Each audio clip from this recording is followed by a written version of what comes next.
The following program was provided by an independent producer solely responsible for its content.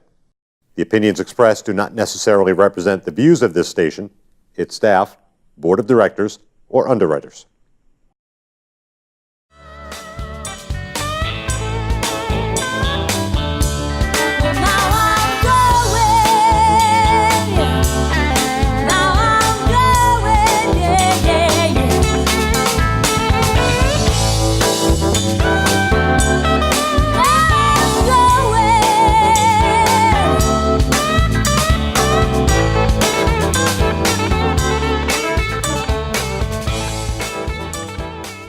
Welcome, ladies and gentlemen, to another episode of Frankly Speaking. I'm your host today, Frank Zaberick.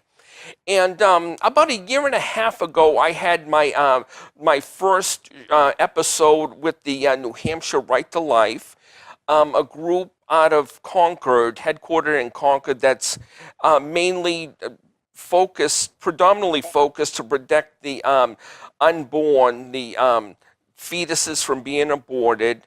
And at that point, I was hoping to do a show like soon afterwards on the subject of euthanasia, which I guess in the Latin or Greek means good death, literally, and is sometimes referred to as mercy killing, dying with dignity, and et cetera, et cetera. So I guess right now I have the opportunity, fortunately, to talk a little bit about that subject with my guest, who was my guest a year and a half ago, Jennifer Robidoux. How you doing, Jennifer? Good. How are you, Frank? All right. And I guess you got a new title since a year and a half ago. I do. Well, actually, since a couple of weeks ago. Actually, 10 days ago. 10 days ago. Yeah. You're now the president, and before then you were the vice president. Correct. Yes. So were you expecting this honor to be bestowed on you? Or? I was. This past summer, the now former president decided that it was time for her to step aside, and she was asking if I would be willing to step up and take over the reign as president of New Hampshire Right to Life. So I told her that I'd think about it over the summer, and then I gave her a yes at the end of the summer, and so we've been quietly trying to transition the power, and then come November, when we had our elections, she nominated me to be the president, and I accepted, and I was voted in unanimously. And you told me before, it's a one-year term? It is a one-year term, yes. Now, do you have any exciting plans to change or alter or modify the New Hampshire Right to Life? Or are you kind of happy the way it is? I'm trying to make sure that New Hampshire Right to Life is here in the 21st century. So there's a few things in our organization that I'm just trying to update and get ready, and making sure that our organization runs smoothly. And then I'll think about, if there's anything else that I want to expand on with New Hampshire Right to Life. But right now, I just want to make sure that our organization runs smoothly. There you go. There you go. One thing, now before your elections, a couple of weeks ago, where you were voted in as the president, you had the annual banquet, Yes. which was in Manchester on Mammoth Road in Manchester. Yeah, But at the executive court. the executive court. And there was a lady that the guest speaker, I guess she was a lady from Michigan who now lives in Florida. Do I have that right? Yeah, well, I don't remember exactly where she was from. Okay. She now lives in Florida. Her name is Janet Marana, and she was our guest speaker at the banquet. And she was able to come as a spokesperson for Silent No More Awareness campaign. So she was there speaking about her campaign that she co-founded, which is an organization that helps men and women who have had experiences with abortion to speak out and tell their stories. And so they're silent no more. So the men, there is like a good percentage of men that speak out and feel like condemned and over the experience of pushing for an abortion. as women, or is it? I would say proportional be a lot more women. It is proportionally a lot more women. There are some men who do speak out. Some men were part of the decision for abortion, and they either pushed their girlfriend or wife to get the abortion, then they drove her there. Or some of the men really either never knew that their partner had an abortion, or they tried to convince their partner not to abort and that they would stand up and take responsibility and help her out. But they had no say, and the woman aborted their child anyway. So there are both types of men who do speak out, but predominantly it is the women who do speak out and tell the world precisely how abortion has affected them and the horrors and the sadness that they feel. Wow. One thing that guest speaker mentioned, well, a couple of things I just want to bounce off of you. She was talking in terms of like what to say and what not to say when like your neighbor or relative or something like that tells you or them that their teenage daughter had just gotten pregnant. And I guess a lot of the first reactions would be, so what are you going to do now? Are you going to, have it come to term or abort it? Yeah. It's something to that effect. So how do you train? I guess she was talking about like how to train ourselves, to encourage people in that situation versus, putting the seed of abortion or the thought of abortion in their head and saying, is this a possibility with your teenage daughter type thing? Right. I think it actually goes even further than that. We as a society, I think, forget that once a child is conceived in the womb, once there's fertilization, there is a human life in the womb. And so I've always had an issue with when you say, oh, here's the mother-to-be, or we're expecting, in 9 months. Well, yeah, you're expecting a birth in 9 months, but you're not, you already have the child, the human person. You can't see it physically. You can't hold it physically yet. So I think it goes all the way back to our language and how we view it. So when you're going and talking to a person who just found out they're pregnant, my first response is, oh, that's wonderful. And then, I read their face. And if they are, well, I don't know, then I say, oh, so what do you feel about this? How can I help you? Do you need anything? And I think if we as society then stepped up and said, how can we help you so that this unexpected blessing is actually a blessing to you and not a burden, not a horrible thing that just happened to me. If we can turn it into a blessing and say, how can we help you? I think that's the way to change everybody's mindset. But definitely don't say, well, what are your options? What are you thinking? Do you want to go for an abortion? Because that immediately puts abortion in their front of their mindset and says, oh yeah, that is a choice. And in reality, murder is not a choice. Taking the life of a person is not a choice. It can't be. For us as a society, it can't be. So we need to look at these situations differently, and we need to bring about a loving and helpful response to these women and these crises. Well, it's not quite as serious or as critical as, a woman who just told you that her daughter is having a baby. She just found out she was pregnant. Mm-hmm. But I was in a situation like I was at a wake going to somebody's funeral or something, and in the reception line, like when I saw you today, I says, hey Jen, how's it going? So that's usually my what I usually say, my cliche or whatever, my stereotype or whatever, what I usually say when I meet somebody. So when I was going through the reception line after I paid my respects to the deceased, I said to the person's spouse, so how's it going? And the guy said to me, well, considering the circumstances, looking at his wife in the casket, saying, all right, I guess. To Right. that, but it was just like I thought, oh boy, that was a stupid thing to say, in retrospect. And now when I go to like funerals and wakes, I constantly think I got to think before I say, hey, how's it going? Saying, I'm sorry for your loss.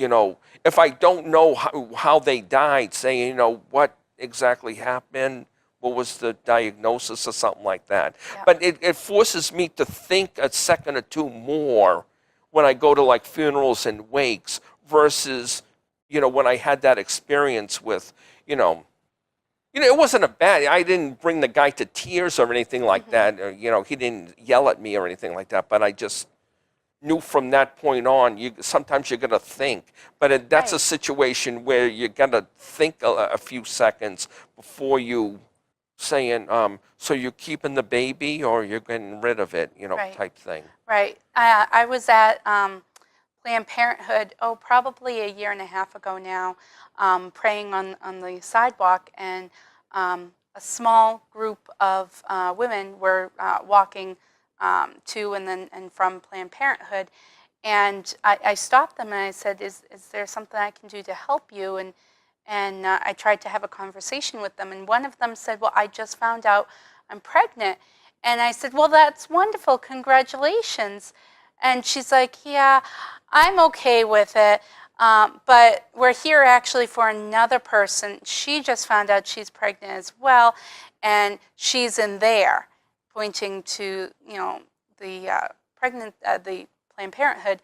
And so then my next thought was, okay, how can I help this woman that's in there? And how do I make sure that the woman who just announced to me that she's also pregnant, how do I help her not to follow in her friend's footsteps?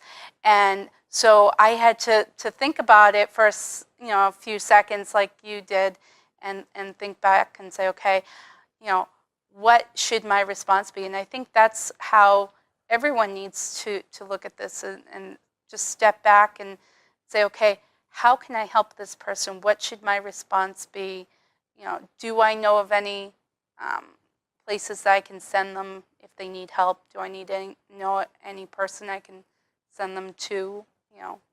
Things like that. But I would say the first thing you always want to do is congratulate them, because it is a blessing, and we have to remind people that a pregnancy, the conception of a child, is a blessing. That's true. That's true. Okay, one thing I want to get with you on. Well, it's been a while since the election, and well, a year since the election itself. Almost 1 year in office for Mr. Trump. And it just seems to me that like a lot of yourself and a lot of the executives of New Hampshire Right to Life seem to vote, especially like on state and federal offices, along the lines of how the candidate stands on pro-life versus pro-choice issues. And it just seems like most of the people I know and work with vote. Well, at least they claim they vote their wallet and pocketbook.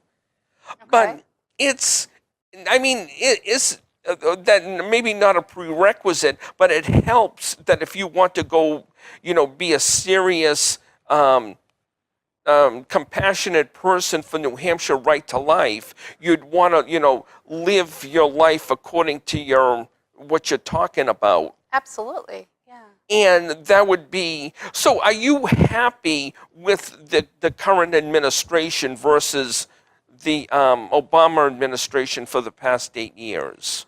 I'm happy that we have people that we elected, both in the national and in our state, who are looking to put more pro-life legislation in and making our society more pro-life. Because for me, taxes and wallets and all of that, that's great. But if we can't respect the life of a person from the moment of fertilization all the way up to their natural death, then I know that the government is not going to respect me when it comes to taxes or health care or anything else. So first and foremost, we respect life, and then we go from there. Now, correct me if I'm wrong, is Mr. Trump on the Roe v. Wade and the whole abortion issue putting the burden on the states themselves? Or is he trying to push something nationally? I actually don't know that. Okay. Well, I know his first Supreme Court Justice, Gorsuch, Yep. I believe his name is, I believe he's a very pro-life type judge, from what I understand. From what I understand as well. And I don't know if any legislation, well, any cases like that has come before the Supreme Court since his appointment, but I guess we'll see. I don't know. I don't follow, I follow politics, but not as closely as I do other things. Ah, okay. Okay. So that's, one thing too, like when I first became a Christian in the late 70s, there was like these things in the Bible bookstores, WWJD, or they'd say, "What would Jesus do?" Yes. You work in a Bible. Do they have do. those? Do they still have those things? Occasionally I see them pop up. They're not as popular now. Okay, they were in the late 70s anyway. Well, the hippie era kind of meshed in with the Christianity, but anywho. But if you think in terms of that, what would Jesus do if he was in the United States right now? I think he would prefer a political candidate who puts more emphasis on pro-life issues than the economy and jobs and lowering taxes or something like that. I think he would focus on others, and he would help us to remind us that we need to respect our neighbors and respect life and help our neighbors as much as possible. So, I wouldn't presume to know what Jesus would say, but my thinking is that he would at least push for respecting life and respecting each other. Amen. Okay, one thing you mentioned that you were praying outside a Planned Parenthood at least one time, and you had some people confront you. I guess one thing that guest speaker had mentioned, that sometimes it's not always pleasant experience. Oh, no. When those protesters, when you confront those protesters and ask how they're doing or what they're doing and stuff like that. So how do you help comfort a new volunteer to New Hampshire Right to Life who's kind of, who just experienced a lot of vulgarity? They gestured with one of their fingers or something like that at them, because nobody really likes to be criticized. Right. And so, in the grand scheme of things, I know what you're doing is more important, and you're saving unborn children, unborn fetuses that have no voice. Yep. But how do you, for the moment there, where they're all flustered and stuff like that because they were just, Yep. Well, I'm out there. I'm a sidewalk advocate. So I try to go out there as much as I can to talk to the women and men and as they go in and out of the clinic, and to the workers who are also there to remind them that they're better than this and that they can leave this job. So that's one of the things that I do, and when I have the time and the ability, I try to be on that sidewalk. And I have had people join me on that sidewalk who are brand new, don't know what to expect. And what I tell them is, we are going to encounter people who are angry and hostile. We are going to have people yell at us as they drive by or flip us the bird or things like that. You're going to have people walking in and out of the clinic, yelling at you, and how dare you be here, and mind your own business, and things like that, and maybe even worse than that. But I try to remind them that we're here, we're peaceful, we're praying, and we're not just fighting against a law, we're not fighting against human beings, we're also fighting a spiritual battle. And so a lot of the times these things happen because people are hurt and angry. And they probably have some type of abortion hurt in their lives, whether they had an abortion, they were party to abortion, or they worked in an abortion facility. So they would try to make their involvement be something that they could try to be proud of, or try to make good out of what they just did. But if we're there and we're showing them that we don't think what they did was good, then it's going to come back in a very visceral, angry way a lot of the times. And so I try and tell people it's not you. It's what those people are feeling. It's their hurt, it's their anger, and so you have to pray for them and you have to reach out to them. And so sometimes when I encounter a person like that, I either walk away and pray for them, depending on the situation, or I try to engage with them and try to talk with them and try to figure out why they're so hurt, why they think that I don't have a business being on the sidewalk, that sort of thing. And there have been some positive outcomes from people starting to yell at me, you don't have any business being here, and then I try and talk to them. And by the end, thank you for that conversation. We may not agree right now, but at least, you are able to talk to me as a person, and you're not angry with me, and so I shouldn't be angry with you. And that type of conversation has happened to me a couple times, and at least it brings a peace to the sidewalk that is not there because of what happens in that building. Have you ever been physically assaulted? Not physically. I've had a couple people come into my personal bubble. So, Yeah. I face haven't, to face, nose to nose. Right. I haven't actually been touched, Okay. but it's come close a few times, and I'll sidestep and walk away. And that's one of the reasons why we tell people, during 40 Days for Life, or, if you're there on the sidewalk, to not go by yourself, and to always have somebody with you, and always have your phone with you, things like that. Have you ever had property vandalized? A car or a house or... Well, not at that location. I have been in just regular public settings, and on my car I put lots of pro-life bumper stickers. I noticed that. And I use that as my my bulletin board, and so that when I'm praying on the sidewalk, people know why I'm there. But I have had somebody come over with a black Sharpie when I'm in the store and scribble on my bumper stickers.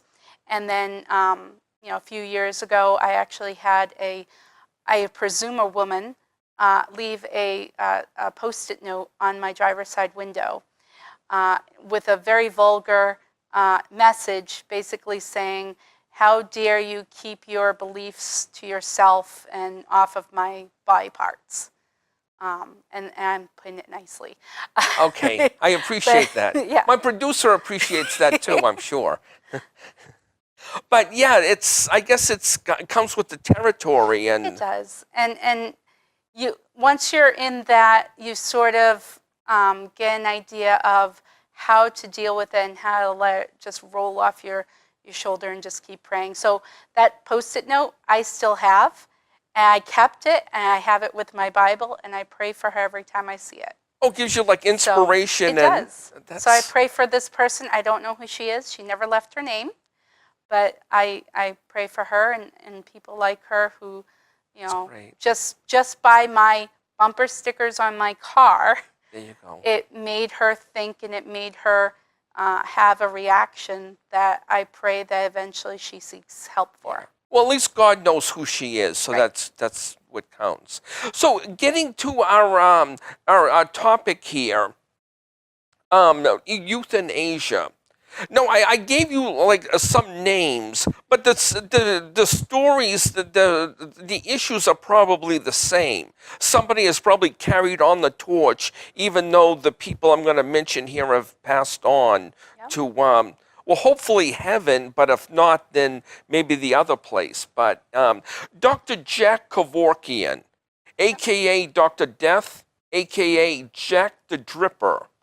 He was a pathologist, American pathologist, and a euthanasia proponent. And I guess he helped people, a doctor who helped people who were in so much pain, like through cancer or whatever, that they just want to die, as in the most dignified manner whatsoever. They'd rather take like an injection of, I don't know, arsenic or strychnine or something like that in their bloodstream versus like try to hang themselves or put a gun to their head and shoot or something like that. And that's called, what this guy was saying was death with dignity or medically assisted suicides. So first of all, this guy, Jack Kevorkian, had passed on in June of 2011. Do you know of anybody, like other doctors or anybody in the country, that's carried on his torch? Well, I know that there are a couple organizations in the United States and throughout the world that are proponents of assisted suicide and euthanasia. And they try to go around and say that it's death with dignity, that it's mercy killing, it's helping these people, to decide when it's their time to go and all of that. And I understand that sickness is very hard to live with. I've seen it in my life through my best friend's mother. She had a disease that was very debilitating. And so, I've seen it in my life. I've had uncles and aunts who have had cancer. I get it. Okay. But at the same time, we have to remember that we should not be playing God with our lives. And that the doctors should not be taking life. They should be helping to preserve life or to help us live our life as comfortably as possible. Doctors should not be taking life. So for a doctor to say, I'm going to give you medication that you can then take to kill yourself, to me, that's not what a doctor should be doing. And so I've heard of Dr. Kevorkian. I know sort of what his story is, and he was saying he was trying to help these people. Now, were you a pro-life advocate in 2011, or when he was still alive? Oh, doing I've his been thing? pro-life throughout my entire life, but okay. I just haven't been very active until a few years ago. Okay. But yeah, so I know of him, but Okay. I just don't think what he did was the right way to go about it. I think we need to look at these people and their situations and try to help them live their life as best they can with their disease or with their diagnosis for as long as they have naturally. We should not be helping them to either commit suicide or we should not be giving medicine to them to kill them. And that's the difference between assisted suicide and euthanasia. There is a slight difference. Assisted suicide is a doctor prescribing medication to give to a person to help themselves, to help them kill themselves. Euthanasia is a doctor going over and giving medication to a person to kill them. And both are, in my estimation, horrible things because doctors should not be taking life, period. Wow. But yeah, I agree. But like Dr. Kevorkian, I don't know how these other organizations around the country do it, but he kind of, I guess he really didn't want to go to jail for what he was doing. So I guess he covered himself with a lot of videotape testimonies, testimonies from relatives, testimonies from the patient themselves. And I guess when he went to court, now I don't know how much jail time he spent, if any at all, but maybe you did some research on. I don't really know too much details about him or really too much about assisted suicide and euthanasia. I'm still learning about it because it's one of the topics that New Hampshire Right to Life is trying to broaden ourselves on. But I know that it is not the way we should be going about looking at all life and all personhood. So, for instance, Okay. I do know of a case of a young woman who had brain tumor a few years ago. Her name was Brittany Maynard. And she said she wanted to commit suicide through assisted suicide. And so she made it nationally news, and I'm going to go out this way because I have this inoperable brain tumor. And that made national news. But the other side of that was there was another woman about the same age who also had a brain tumor. And I believe her name was Lauren Hill. I could be mistaken. But she said the total opposite. And she says, no, I'm going to live my life the best I can before this brain tumor takes me. And so she was on a basketball team, and she lived her life the fullest that she could until she left, she ended up dying. And Brittany ended up taking her life before it was her time to actually go. She chose to take the medication. But I look at those two and I say, okay, look at Brittany's life and look at this other girl, Lauren's life. In Brittany's case, from everything that I saw in the national news, everybody was trying to make it about her choice and all that, but all I could see was sadness. In Lauren's case, everybody was making it as, look, this is how she's living her life, and she's living it until she dies. And I saw happiness and joy because her family was able to be there with her and help her through that. And that's the other thing about euthanasia and assisted suicide is that people think that they are a burden to their family and friends when they're sick, and they don't want to be a burden. And unfortunately, that is becoming a mindset in society that we need to change because people are not burdens. And if a person is sick, it is the family's responsibility, and the family wants to or should want to take care of that person because they love them. And love is what should be helping us to care for these people, bringing them into our home or taking time off to care for them if they're sick.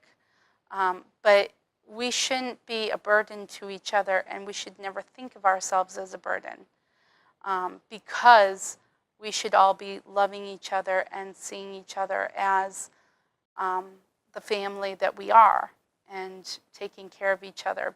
Just like in the olden days, the elderly weren't seen as a burden. They were seen as part of the family, and it was the younger generation's responsibility to take care of the older people in their neighborhoods and in their family. We sort of lost that. We need to bring that back. Okay, now another scenario, very well publicized back a few years ago. Two young ladies from Pennsylvania, one named Karen Ann Quinlan, born March 54, passed on June of 85. She was 31. And Terry Chavo, born in 63, passed on in March of '05. She was 41. And both of them fell into comas. And in Karen Ann Quinlan's case, she was in a coma for 10 years. Terry Chavo was in a coma for 15 years. But well, first, getting sidetracking a little bit. Let me divert a little bit here. What do you think? Well, these when they went into their comas, both these ladies, they were at an age where people really don't really concern themselves with wills and giving my possessions to so and so, the kids and stuff like that. I don't know if Karen Ann Quinlan was single. Terry Ann Chavo was recently married before she had her coma. I don't think she had any kids. But if I didn't have any kids, I probably wouldn't have a will either. But now yourself, do you have a will? No, it's something I probably should do, but it's not something that I've done yet. Okay, but if these young ladies had something in addition to their will called a healthcare proxy and a durable power of attorney, they could have, and then they didn't want to prolong their lives or burden anybody. They could have made that decision on I'm confused on the healthcare proxy or the durable power of attorney, which is which. But they could have had like an executor, pull the feeding tube a lot longer, or Yeah. gone into hospice, or not have the feeding tube pulled at all. Right. I don't know too much about any of those legal documents. And I do know a little bit about Terry Schiavo. I don't know about Carrie Ann. But I know that Terry, she was, in a coma. She did have a feeding tube, but from everything that I've heard, that was really the only things like really physically wrong with her, just a feeding tube, and that she wasn't really in an awake-like state. Yeah. So I don't know too much about either of those things, but I do think that taking a feeding tube out of somebody is the equivalent of starving them. If you're trying to help a person live, the best way to help them live is not to take away their nutrition. And if that's what happened, then you're starving a person to death. That is definitely not dying with any type of dignity or helping a person die with any type of mercy at all. That is just dying a horrible death. And so I think we need to look at what happened in those cases and go from there. But like I said, I don't know too much about it. I really don't want to speak on something I really don't know too much about. But also on the flip side of a will, a healthcare proxy, or a durable power of attorney, lawyers are ridiculous when it comes to their fees. $200 to $300 an hour. So maybe I don't know the financial situations of either of these ladies, Karen Ann Quinlan or Terry Schiavo, but the ordinary person, it would really burden them financially just to have something like that designed. And I know that could be a deterrent not to have. But okay, let's take you for example. If I was your cousin, No, I'm just throwing out a crazy scenario here. But I was your cousin, and then you fell comatose. And I said, Jennifer, she told me that if she was in that situation, she'd rather have the feeding tube pulled out. You have a lot of debates between your relatives, as what happened with these two young ladies, on whether her intent was to have the feeding tube pulled in or to spend maybe the rest of her life in hospice until maybe they find a cure. At least if you do that, maybe it will cost you like $400 or $500. I don't know how much a lawyer would, even an inexpensive lawyer would charge for something like that. At least you have documented evidence, legal documented evidence on what your wishes were if you were in that scenario. Yeah, I guess so. But then I always go back to the idea of, why are we looking to pull, the feeding tube or stop this person from living? And is it a selfish reason on our part because we feel that they're a burden to us, in which case I go back to our previous discussion of we shouldn't be a burden to anyone and we shouldn't look at a person as a burden to us. Or is it, another reason?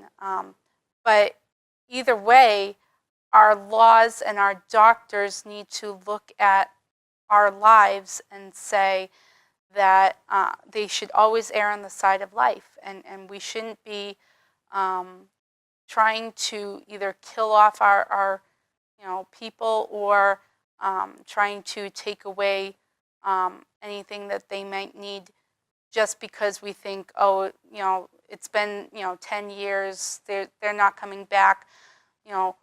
Who's to say that? I've heard of people coming back from comas like 17 years in, and saying, well, I could hear all the conversations going on.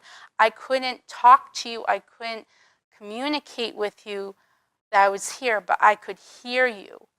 And who's to say that wasn't the same case with those two women? Maybe they were still there. Maybe they just had no ability to communicate to us that they were still alive, that they're still there and still wanting to live and still living. Wow, that's true. That's true. Now I'm really going to play devil's advocate and get to the fetuses, Okay. unborn fetuses here. And the word euthanasia, which is either from the Greek or Latin, which literally means good death.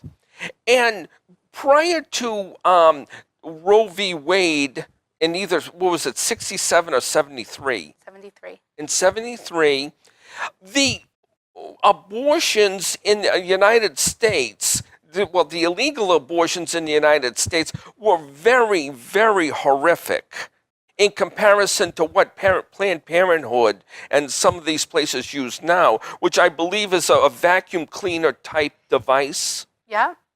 There are different devices used for different stages of pregnancy for the abortion. In usually the first trimester, it's a vacuum-like suction tube. In other stages, it's a curette, which is basically a long knife-like scraping tool, and that basically rips apart a child in the womb piece by piece. So making it legal did not make it any less gruesome and did not make it any less humane. Because even in the suction tube, having a child be ripped from the womb, it's one thing. But then having the compression of that vacuum, on you, as well as having to fit into this tube, sometimes the children get ripped apart that way as well. And it's never a bloodless, it's never a good death. No matter what any abortion person will want to say, no, they think, oh, it's just a clump of cells. Well, we're all just clump of cells, but in reality, these children are being brutally killed in horrific manner. And it's silent, it's no one really sees what goes on, and because it's in the womb and behind closed doors. Ah. Okay. Okay, moving right along. Let me give you some one bit of advice now that you're the president of the New Hampshire Right to Life, that an ounce of prevention is worth a pound of cure. Now, I don't know what I gave you this information. I guess it was back in 2008. It was a group of 18 girls from Gloucester High School in Gloucester, Massachusetts, thought it'd be cool to all get pregnant. Okay. Stupid, stupid, stupid. But anyway, so they went ahead, and I guess they had a homeless guy in Gloucester, 24 years young, which, if they were under 18, I think would have been statutory rape. Yeah. But I couldn't find out if that kid ever got arrested for doing that, for impregnating 18 girls like that. But anyway, let's see, how did it work? 6 of them got abortions, 1 of them had a miscarriage, and the 11 girls remaining, had their babies, and now their kids are like 8 or 9 years old and stuff like that, and they got a video out called the Gloucester 18. Okay. Now, I would assume that even that most of your complaints are people who want to get abortions. I'm assuming they're mostly teenagers and 20-something girls who just like to be promiscuous, have fun, and wind up getting pregnant and say, I'm not ready to be a mother yet.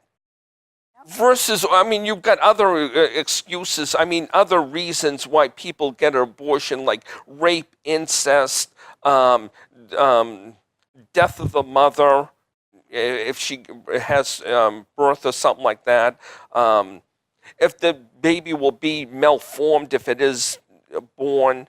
But I would say the vast majority of your business, of people who come to you, wanting to have an abortion, are either teenage girls or 20-something girls who just aren't ready to be mothers.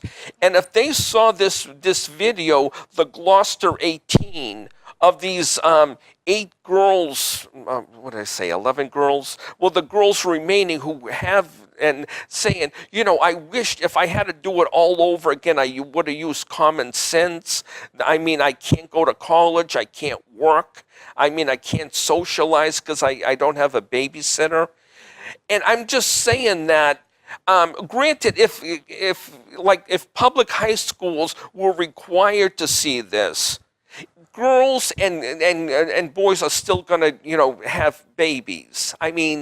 They're promiscuous, and even if they see a video like this, but a lot of them, the seeds will be planted in their heads to say, I might want to think about this, even though they're, sexually active at that age, and their minds are saying, we really ought to do this, but to see the consequences up front, like this Gloucester 18 video, would be something you should push, like in public schools. If I was a school committee man, even if I was an atheist and a pro-choice person, I think I would want to have the kids in my school system see this as kind of like a deterrent to think twice. Well, I haven't seen that video. I only know a little bit of that story. But what I would say, and why I would say that we need to push, is actually a respect for what sex really is. And it's the first and foremost thing, it is to procreate. It is to have a baby. So if you are not ready to have a baby, you should not be having sex. And I think that's the first thing we need to push and say, you can wait. You don't have to have sex with your boyfriend to make him think that you love him or vice versa. And also that we have to remind people that women are stronger than what society sort of tells them.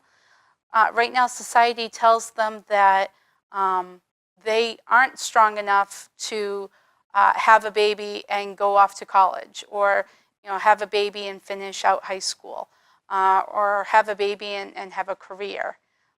We have to remind these women that you can do both. It's going to be a struggle, no way about that, because you have a child now that is depending on you. But at the same time, you can make it work as well. So having people go and watch a video and say, well, I can't do this, that, and the other. Yeah, that might help them with showing them the consequences of their action. But at the same time, we also have to remind them that, yes, there are consequences, but you can also overcome some obstacles as well. That having a child is not the end of your life, but it's also not a horrible thing. It's also can be a blessing. And it's not going to be easy, but we as society also need to step up and help them with that as well. I just thought of something too. Condoms and birth control pills. Maybe I heard a bad rumor or something like that. Do Planned Parenthood clinics or public schools give out free condoms and birth control pills? Planned Parenthood does give out condoms and birth control. I don't know if it's free. A lot of the times it's low cost. But there are high schools, I don't know of any specific ones. I don't know of any in our area. But I have heard of some high schools giving out condoms because they feel that it's to help these boys and girls, and say, well, they're going to do it anyway. Yeah. But then it's not 100% foolproof. Right. And what is our school actually teaching them then, if that's what they're handing out? To me, our school should be teaching them, life skills, and not teaching them that they can get out of responsibilities. And unfortunately, handing out condoms and birth control pills and things like that teaches kids that they can get out of the responsibility of childbearing, because they then assume sex is just for pleasure, and they forgot the first aspect, which is for procreation. Well, moving right along. We're making good time here. Well, before this interview, I was afraid you were going to last an hour, but you're making excellent time here. Oh, good. Soulfest. Yes. Now, I know at least 2 years, you guys have had a table there. Oh, more than that, yeah. More than that. Yeah. Okay, so I take it like in 2018, that's going to be next year, 2018, 2019, for the foreseeable future, you'll probably have a table there. More than likely, yes. So are you there for like visibility, or do you have specific objectives of why New Hampshire Right to Life has a table at Soulfest? Well, we have tables at other events as well. For instance, the Women's Expo in Manchester, and a few other fairs and different events like that. But yes, one of the reasons why we have a booth at Soulfest and these other places is for exposure, is for people to be aware of our organization, and then it's also to educate. It's to educate the public, so that we can then get into a discussion with them and help them understand why we are against abortion, why we are against euthanasia and assisted suicide, and why we are for all life, from fertilization to natural death. And it's through that education and through being a visible presence that more people are aware, and then we ask them if they want to sign up to get more information from our organization, and keep in touch with us. A lot of the times we'll have information on upcoming legislation in our state that they might want to be aware of, or upcoming events, things like that. So it's a way for us to talk to the public about these issues and make sure that the public is aware of our organization.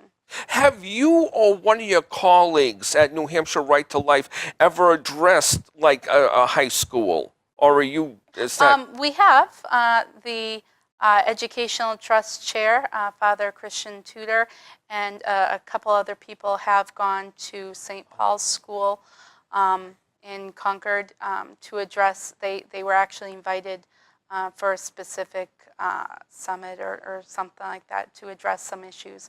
So they've been there. And we are more than welcome to go to any school or organization and give a talk and give people more information about our organization. If I was a school committee member or board of education member, I would definitely have you or your colleagues talk to my students. I would push for that. Good. Because it's so important.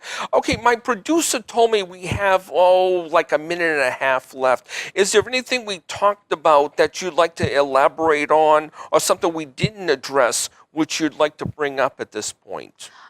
Well, I would say I just wanted to remind everybody that we do have a March for Life coming up in January, Saturday, January 13th. And it's a March for Life in Concord, and everybody's welcome to attend. We start at the Capitol. Actually, we start at the Concord landfill, have a Catholic Mass, then go to the Capitol and do a march from the Capitol building back to St. John's in Concord, where we'll have a speaker and refreshments and all that. But you can find more information on our website, which is www.nhrtl.org. Okay. Yep. A lot of good stuff on that website. So, time flies when you're having fun, I'll tell you. But we filled the hour, which Great. I was concerned with on these type of questions, how versed you were, but it was excellent. Wonderful. Excellent show. Okay, and good luck also as your tenure as president. Thank you. And hope to help you as for at least 1 year, and if you go beyond that, that's fine too. But okay, but until next time, ladies and gentlemen, take care, God bless, and hope to see you soon on Frankly Speaking. Thank you.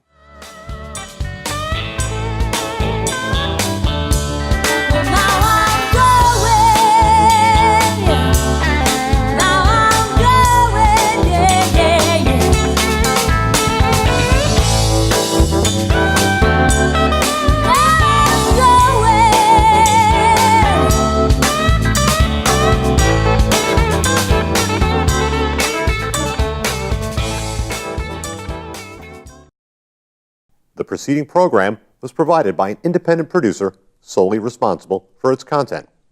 The opinions expressed do not necessarily represent the views of this station, its staff, board of directors, or underwriters.